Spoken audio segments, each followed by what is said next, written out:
jutro na gradskoj plaži u Bejrutu. A evo gdje sam prespavao.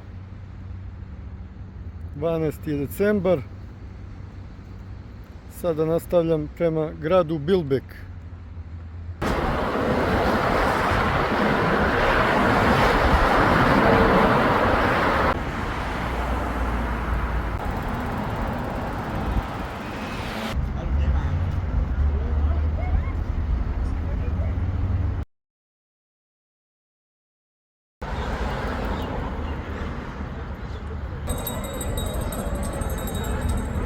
Nadimak mu je mali Pariz, mnogi ga zovu i draguljen Sredozemnog mora.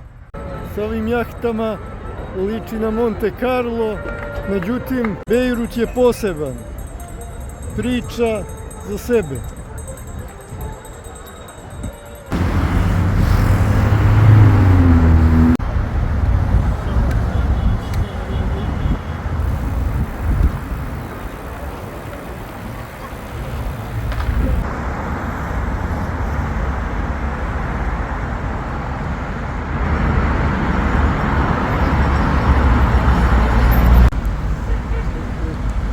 Thank you.